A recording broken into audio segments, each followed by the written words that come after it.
Mateus 28, versículo 19, diz assim: portanto, ide fazei discípulos de todas as nações, batizando-os em nome do Pai, do Filho e do Espírito Santo, ensinando-os a guardar todas as coisas que eu vos tenho mandado. E eis que estou convosco todos os dias até a consumação dos séculos. O conceito que eu queria agora trazer uma reflexão nesse vídeo é sobre discipulado. Eu não sei qual é o conceito que você tem sobre discipulado, mas na época de Jesus esse conceito ele era muito conhecido e ele abria um leque para a pessoa que agora gostaria de ser um discípulo de um rabino ou de um mestre. Na época de Jesus, Israel estava sob muita pressão e um domínio romano. Antes de Roma havia o Alexandre o Grande, a Grécia também, tentando estabelecer um reino universal. Jesus ele chega ali em Israel, no seu povo, e agora ele começa também a chamar todas as pessoas a seguirem ele. Só que em Mateus 9:9 a gente percebe aqui que o versículo diz assim: saindo Jesus, viu um homem chamado Mateus, sentado na coletoria, e disse-lhe: siga-me. Mateus levantou e o seguiu. Nós percebemos que todas as chamadas de Jesus, os discípulos eles não titubeiam, eles não perguntam, eles não questionam, eles apenas vão. Eles não olham para o pai, eles não perguntam para o seu irmão. Assim também aconteceu com Pedro, de modo que Pedro ele largou as suas redes, ele estava pescando. Só que o conceito de discipulado ele envolve muita coisa. Muitas pessoas dizem: eu sou discípulo de Jesus, eu sou um cristão, eu vou à igreja no domingo, então eu sigo Jesus. Será que isso é verdade mesmo? O que é ser discípulo de Jesus? Na época de Jesus, as crianças com 6 anos de idade, elas eram matriculadas numa escola. E elas então teriam agora a oportunidade de decorar a Torá, o Pentateuco. É engraçado que a Torá é conhecida como o caminho, a verdade e a vida naquela época. E a palavra de Deus, agora eles teriam que decorar, saber de cor todos os versículos do Pentateuco, os 5 primeiros livros da Bíblia. Essas crianças até os 10 anos eles eram submetidos a uma avaliação. Com 10 anos até os 14, agora eles teriam que aprender os 39 livros da Bíblia. E aí com 14 anos os mestres da lei, aqueles que detinham o conhecimento da palavra de Deus, eles agora olhavam para aqueles adolescentes e agora eles separavam os melhores daqueles que não eram capazes, aqueles que eles julgavam não ser capazes.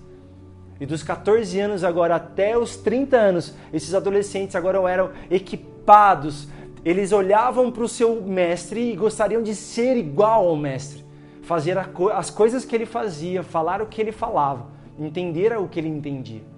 E é engraçado que quando você pega o ministério de Jesus, ele começa com 30 anos de idade, ele é batizado ali no Rio Jordão, ele é batizado nas águas e no Espírito Santo.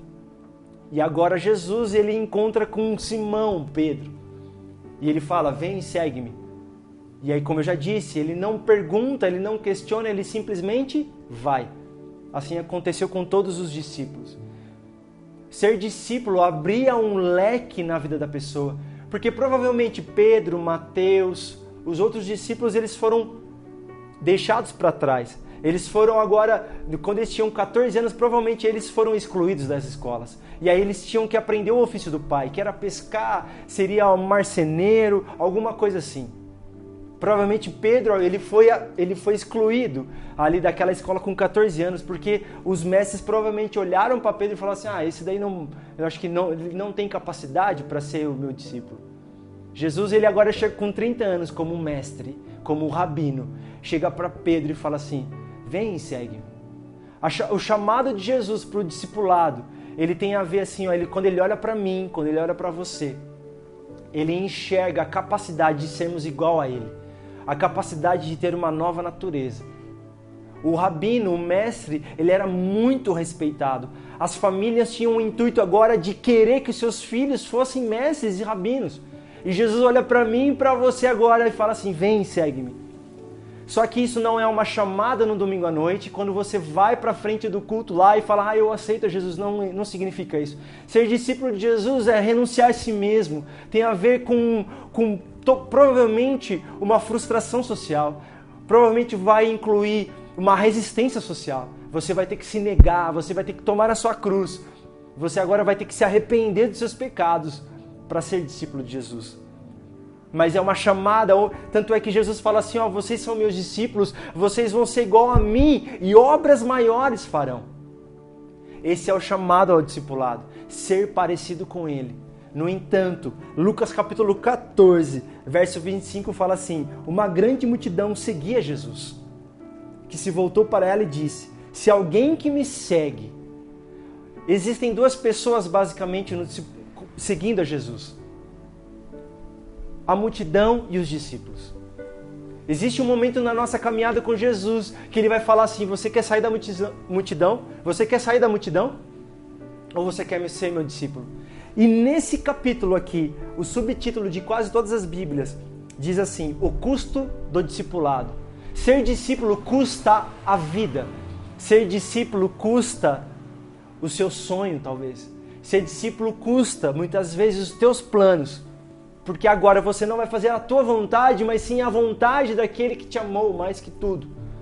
Ser discípulo é necessário. Quando você fala, eu quero ser discípulo de Jesus, você precisa sentar na mesa. É isso que Jesus fala. Ele dá dois exemplos. Primeiro ele fala assim, ó, quem começa a construir uma torre sem antes calcular o custo, ver se possui dinheiro suficiente para terminá-la, pois se completar apenas os alicerces e ficar sem dinheiro, todos rirão dele, dizendo, esse aí começou a construir, mas não conseguiu terminar. Ou que rei iria à guerra sem antes avaliar o seu exército de 10.000 poderia derrotar os 20.000 que vêm contra ele? E se concluir que não, o rei enviará uma delegação para negociar um acordo de paz enquanto o inimigo está longe. Da mesma forma, ninguém pode se tornar meu discípulo sem abrir mão de tudo que possui. O chamado ao discipulado, o chamado para ser discípulo de Jesus, ele é maravilhoso, ele abre um leque, ele abre as portas do céu. No entanto, também ele possui um custo. E aí eu quero fazer essa pergunta, você é discípulo ou você é multidão? Você só quer participar do milagre, você só quer comer do pão, comer do peixe, mas não se envolver, não se comprometer com o Cristo. Porque o chamado discipulado, ele custa tudo, meu irmão. Que possamos ser discípulos de Jesus e não apenas ser uma multidão que quer só o benefício. Que Deus te abençoe. Se você gostou dessa mensagem, você pode compartilhar, você pode curtir. A gente pede para que também você, se você tem alguma coisa para escrever, pode comentar, pode marcar alguém. Isso vai nos ajudar e isso também vai fazer com que você expanda essa mensagem para as pessoas que precisam. Que Deus te abençoe. Em nome de Jesus.